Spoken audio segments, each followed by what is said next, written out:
Yapa, yapa, yapa. Yapa, yapa, yapa, yapa.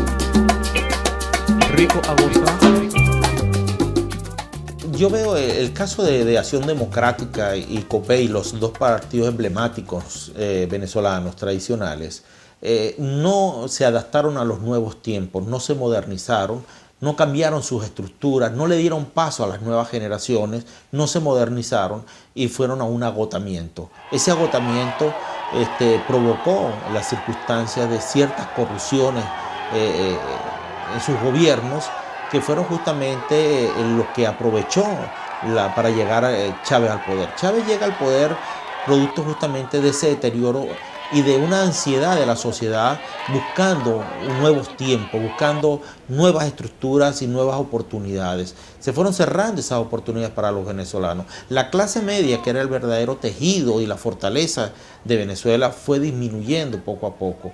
Y entonces en esa búsqueda de nuevos paradigmas, en esa búsqueda de nuevas oportunidades, pues sale Chávez. Chávez es una consecuencia de los partidos políticos. Aunque Chávez entra a las Fuerzas Armadas con el propósito ya de desestabilizarlas y de buscar penetrarlas para llegar al objetivo que se llegó. Latinoamericano, la independencia se avecina, sincero a tu vecina, que apague la televisión, solamente no miente ni la contamina. No, presenta tu situación, hablo yo de tiempo de transformación, el mundo clama por rebelión. Bueno, el caso venezolano es similar en el sentido, y quizás es el caso paradigmático, ¿no? Aunque todos los latinoamericanos pensamos que somos paradigmáticos, ¿no? Pero creo que en el caso venezolano hay una crisis profunda del sistema de partidos políticos y un esquema de gobernar que se funda a finales de los años 50 y que se consolida en los años 60, que es básicamente un sistema de coaliciones entre dos partidos que se toman, ¿no?, turnos en gobernar el país y que básicamente crean una clase política que a lo largo de esos 30 años, digamos que gobiernan a un país con una riquísima fuente de energía, ¿no? que lo que le da, pues mucha gente se acuerda, por ejemplo, de los años de Carlos Andrés Pérez, cuando Venezuela tenía básicamente todo. Acá en Miami, por ejemplo, cuando uno habla de venezolanos, siempre en los años 70 los venezolanos eran considerados los dame dos, ¿no? Está barato, dame dos, era la imagen popular del venezolano. Pero esa época de derroche, esa época de la partidocracia, de una partidocracia percibida como corrupta, termina pues precisamente con un outsider, un personaje de afuera que promete limpiar al país, que promete refundar el país, y a través de las urnas, porque primero lo trata de hacer a través de revoluciones armadas, de golpes de Estado, básicamente fracasa. Y ese momento histórico de Venezuela es muy interesante porque sí tiene paralelos también en Perú con Fujimori. Fujimori de una u otra forma es nomás o fue nomás el Chávez peruano. De la misma manera que, pero visto desde otro punto de vista, lo está haciendo hoy Evo Morales en Bolivia. El colapso del sistema de partidos tradicionales percibido como corrupto porque se rotaban en el poder y dentro del poder se distribuía el poder clientelar, ¿no? En ese contexto, entonces, hay mucho que decir sobre la similitud entre estos tres casos. El resultado de por lo menos uno ya lo sabemos, que es no la resolución de la corrupción, sino más bien la profundización de la corrupción. En el caso de otro, en el caso de Chávez, vemos una concentración de poder enorme en un individuo y en un movimiento. En el caso boliviano, pues estamos a un mes de gobierno, es todavía muy difícil, pero el libreto venezolano está bastante profundo en el sistema boliviano en este momento. Estamos aquí para defender los derechos constitucionales que tienen todos los venezolanos a tener un proceso electoral limpio y transparente y que pretenden nuevamente los golpistas impedirlo.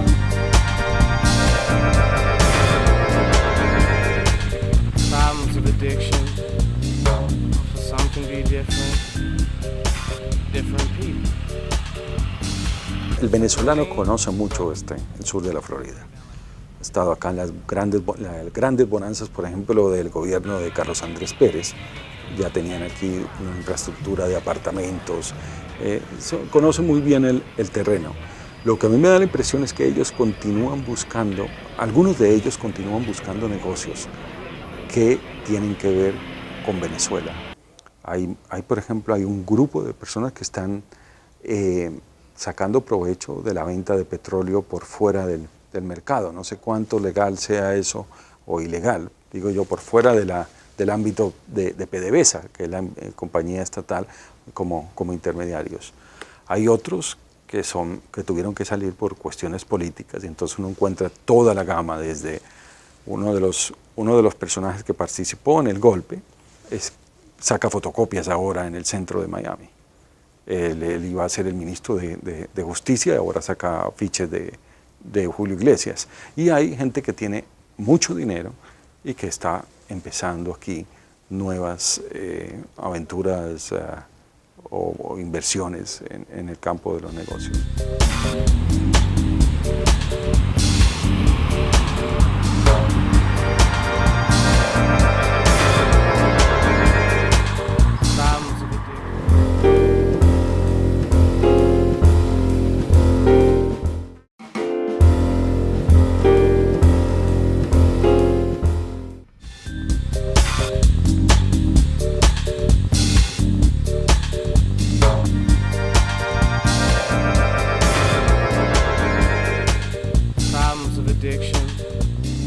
Carlos Fernández es un hombre sencillo, trabajador, formado dentro del movimiento empresarial, luchador por las causas justas del sector empresarial y que hoy me toca vivir fuera de las fronteras de mi país, por haber defendido los principios democráticos, por haber defendido las libertades, por haber defendido la oportunidad de empleo para los venezolanos. Fui fundador de aproximadamente unas 17 empresas en el trayecto empresarial que estuve en Venezuela. Desde muy pequeño, a la edad de aproximadamente 18 o 20 años, ya tenía unas empresas que eran talleres Fercon. Yo estudié ingeniería mecánica. Después fui asesor en la parte financiera, hice algunos cursos de la parte de administración y fundé el grupo empresarial Fernández.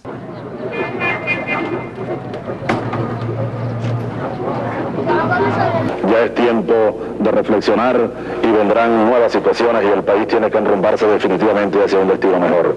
Chávez para mí primero es un hombre de un resentimiento social muy profundo, quizá por su formación de niñez, y lo otro es tiene un problema de enfermedad de poder, y eso es lo que lo ha llevado a esa discusión. Lamentablemente Chávez no tiene la formación, y ahí caemos en el mismo problema, de poder manejar un país, de poder dirigir un país. Después no ha sido lo suficientemente inteligente, aunque muchos dicen que es inteligente, yo considero que Chávez es un hombre vivaz, astuto, oportunista, pero si verdaderamente fuera un hombre inteligente, con los grandes recursos que ha tenido, no se hubiera rodeado de los mejores para que Venezuela estuviera nuevamente en un sitial de primer lugar dentro de América Latina, teniéndolo todo. Entonces, y a lo mejor tendría la oportunidad de reelegirse muchas veces si por ese camino andaba, ¿no? Pero ¿qué es lo que ha traído para Venezuela? Más pobreza, más miseria, más hambre, desempleo.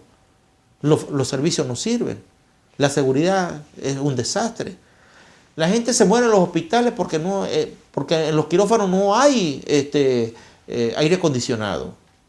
Entonces salimos a construir hospitales a otro país.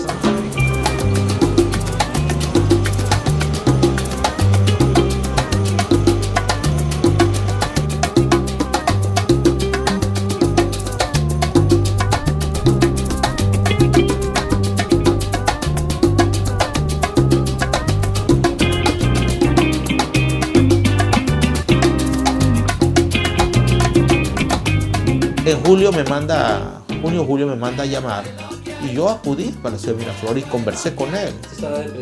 Yo estaba de presidente de Fede Cámaras y le dije, presidente, usted es comunista.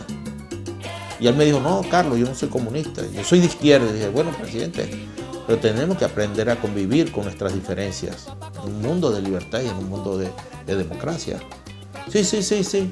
Y bueno, y hablamos de muchos temas, una conversación de casi 3 horas. Hablamos de muchos temas, estuvieron presentes algunos de sus ministros.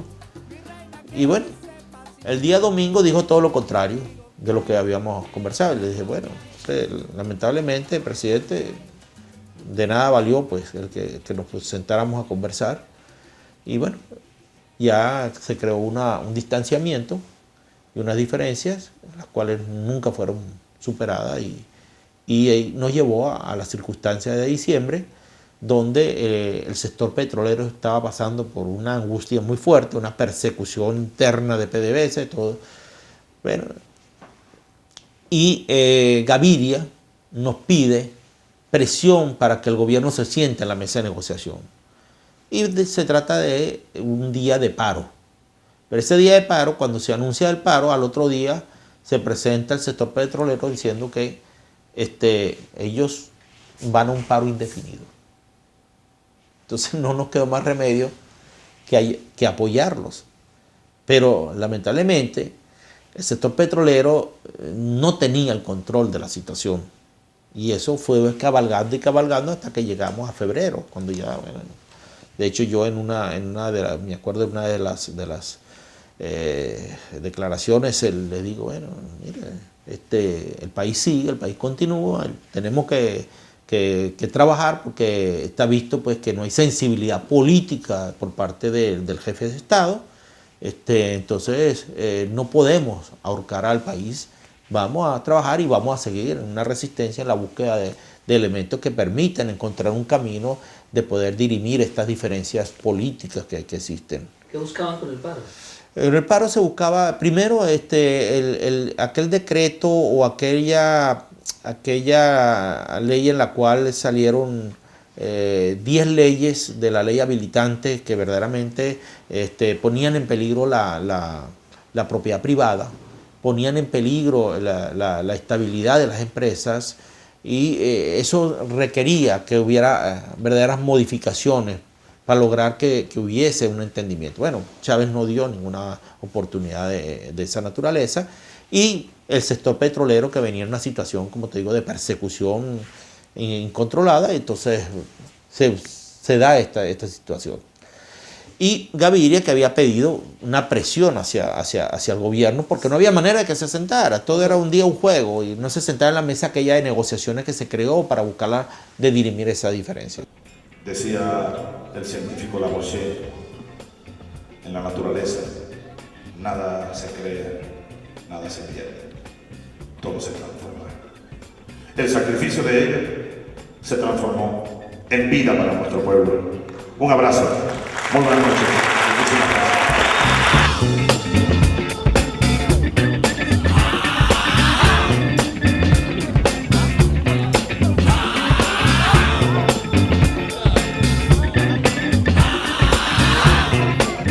En Venezuela, por su propia condición de ser una economía que depende más de un 90% del petróleo, las presencias empresariales no son como tan típicas como en el resto de América Latina. Dicho de otra manera, en el resto de países, por lo menos de la comunidad andina, hay una clase empresarial, una clase media empresarial muy fuerte que no es del tipo de la clase empresarial que migra.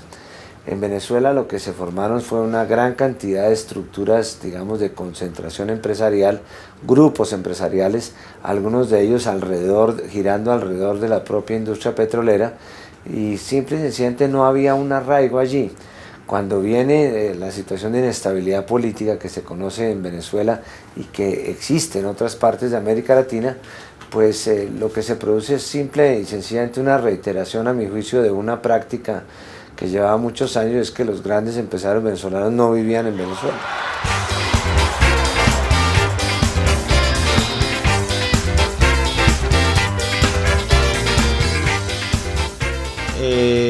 19 de febrero del 2003 soy secuestrado, porque fue un secuestro, no fue una detención, a mí jamás me entregaron.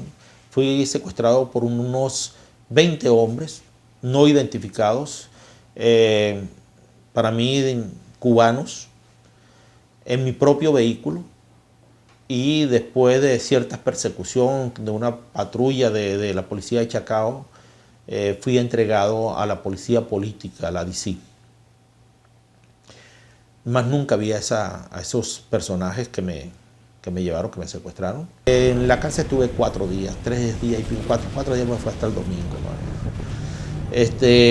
Mi abogado fue al otro día que les permitieron entrar a verme. Y bueno, después de ahí me trasladaron para una celda un poquito mejor. Y de ahí la juez me dio casa por cárcel por mi situación de salud. Hubo unas situaciones muy difíciles. Estuvimos secuestrados prácticamente en el edificio de la judicatura, puesto que había manifestaciones, quema de carros. Bueno, eso era como para hacer una película más o menos. Bueno, el hecho es que me trasladaron en helicóptero porque tenían miedo de que, supuestamente, de que había gente, me quería también matar. Y me trasladan en el helicóptero hasta Valencia. Allá como 8 Rambos me reciben, me llevan para mi casa y con bombas lacrimógenas, con todo preparado bueno, y me tuvieron esas 8 personas en mi casa. En el desarrollo de los días sufrí una pérdida de conocimiento, y para trasladarme a la clínica fue bastante complicado. Vinieron varios médicos, hasta médicos de la propia policía científica de ellos, de la DC y de la PTJ. Y bueno, por fin ni supe cómo me trasladaron lo vi después por televisión, pero estaba en una situación bastante... Y estando en la clínica, a mi esposa le dicen que el tribunal de la sala de apelaciones 7 me había dado la libertad plena. Se manda a comprar un pasaje para venirme a hacerme unos exámenes médicos aquí en los Estados Unidos. Recibo una llamada de unos generales en los cuales no se identifican, y yo conozco a algunos por la voz, y me dicen: mira, recoge y te vas de tu casa y ni te aparezcas por el aeropuerto, pero tienes que irte. Bueno, yo me quedo así. Mi hermano había ido al aeropuerto con el abogado porque aparecía una orden de prohibición de salida del país cuando ya yo estaba supuestamente en libertad plena. Y entonces cuando van allá, el funcionario le dice: bueno, me extraña, de verdad, aquí está el documento de libertad plena, déjame llamar. Y cuando llama, pues le dicen al que lo atiende, su jefe, dice: tú no te preocupes, déjalo que aparezca ahí, que lo demás es problema nuestro. Tú no te preocupes. Entonces ellos escuchan, llegan a la casa, me dicen eso, yo les digo lo que recibí del mensaje de los generales, y bueno, y no nos quedaba más remedio, que eran como las 7 o las 8 de la noche. Despachamos un muchacho por un lado, un muchacho para otro, y me fui con mi esposa y unos amigos que me llevaron, y estuvimos escondidos esperando a que hubiera esta salida por la vía de aire de la avioneta, pero no se dio. Y a los 2 días ya estábamos en una situación que nos avisaron que estaban cerca para agarrarnos. Y bueno, eran como las 9 de la noche cuando decidimos, en una lancha pequeña, de 23, 25 pies, no sé. Bueno, me dice un vaquiano, dice: yo no se preocupe que yo lo saco. Con un GPS en esa noche, y bueno, montado en esa lancha. Casi nos ahogamos. Y ahí llegamos a la madrugada, después de 9 horas y pico, a Curazao. Yo me escapo ahí con un escape que no era escape, porque en realidad yo estaba en libertad, pero bueno, yo me voy y me llevo un pasaporte de la Comunidad Europea que logré sacar en el año 99, después que ganó Chávez, porque a mí se me metió entre ceja y ceja que este hombre nos iba a poner la vida de cuadritos. Y logré yo sacar ese pasaporte con una partida de nacimiento que me consiguieron en España, pues yo nací en España. Pero claro, vine de 4 o 5 años, no conozco. Pero conseguí esa partida y con eso logré, con ese pasaporte fui. Al llegar a Curazao, mi problema era de entrada, ¿no? No, pero es que usted está yo mando el pasaporte y viene la persona que no tengo problema, pero yo no entendía. Y me dice, no, es que usted está en la Comunidad Europea. ¿Cuál es el problema? Y compramos el boleto y salí de Curazao a las 3, 4 de la tarde estaba saliendo de Curazao. Las cosas imposibles y las personas incapaces que vivo. La marioneta del imperio se va para afuera. Yoguchi y su piratería se van para afuera. Los antirrevolucionarios se van para afuera. Pa' afuera, pa' afuera, se van para afuera. Ay, el miedo que persigue nos quiere paralizar. Busquemos soluciones para que no vaya a pasar. Quedarnos vegetando sin poder de reaccionar.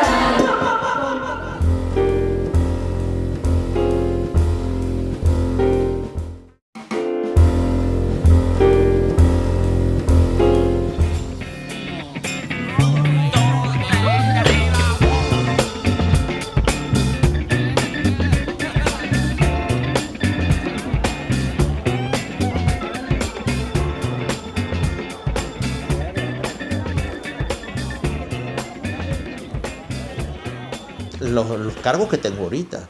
Yo tengo más o menos unos 15, 18 años de prisión si voy a Venezuela. Yo tengo 5 cargos que ellos me acusan. No sé si todavía ahora tendré otros más, pero los últimos 5 eran rebelión civil, traición a la patria, agavillamiento, devastación y conspiración a delinquir. Rebelión civil, no sé lo que es un arma. Nunca he tenido un arma en mi mano. O sea, no sé manipular un arma. No sé cómo se puede hacer una rebelión civil. ¿Y cómo hace una rebelión civil una sola persona? No sé. La justicia venezolana tenía sus demoles, pero sin embargo, en grandes rasgos, había una justicia. Por supuesto que siempre había las inclinaciones y había ciertos elementos que predominaban dentro de la aplicación de justicia, sobre todo cuando se trataban de elementos que de una u otra forma tenían que ver con el partido de gobierno que estaba mandando para el momento, ¿no? Pero podemos decir que había justicia.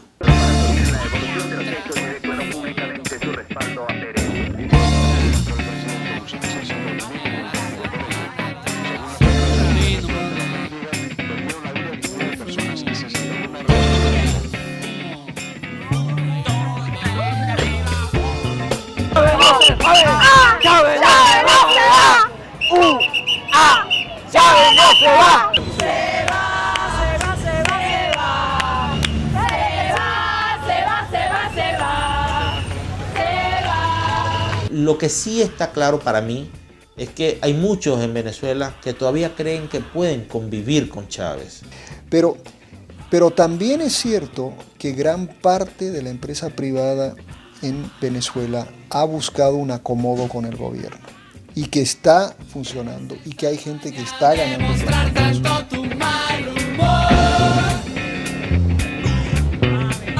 Mira, tengo muchísimas esperanzas de que Venezuela haga un cambio hacia su progreso y esperamos que todos nos unamos, que haya unión, armonía y que salgamos adelante. Recuerdo que el mismo día que a mí me ponen preso, había llegado a un acuerdo en la Organización de Estados Americanos, en la mesa de negociación y el gobierno, donde no iba a haber más persecución política.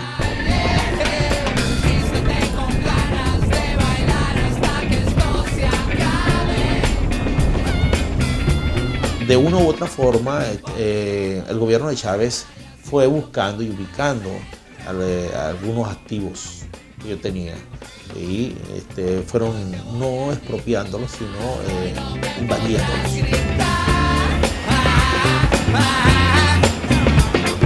Porque soy el ultrafan, porque soy el ultrafan. Sobre todo cuando me toca vivir con estos dos muchachos que todos los días pues, se levantan y todos los días tienen la esperanza de que su madre va a llegar algún día.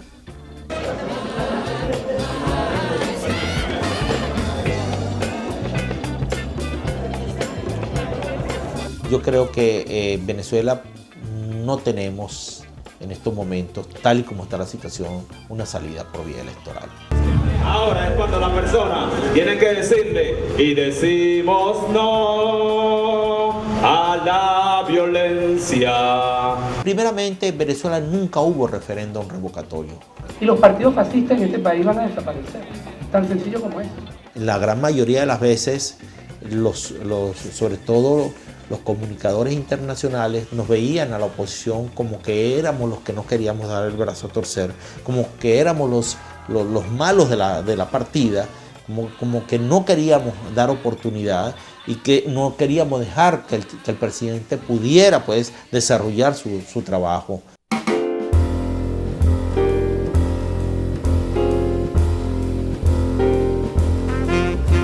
Yapa, yapa, yapa. Yapa, yapa, yapa, yapa. Yapa, yapa, yapa. Yapa, yapa, yapa, yapa. Y'a pas plus belle que cette grue. Plus infidèle, y'a pas non plus. Pas plus volage que cette salope.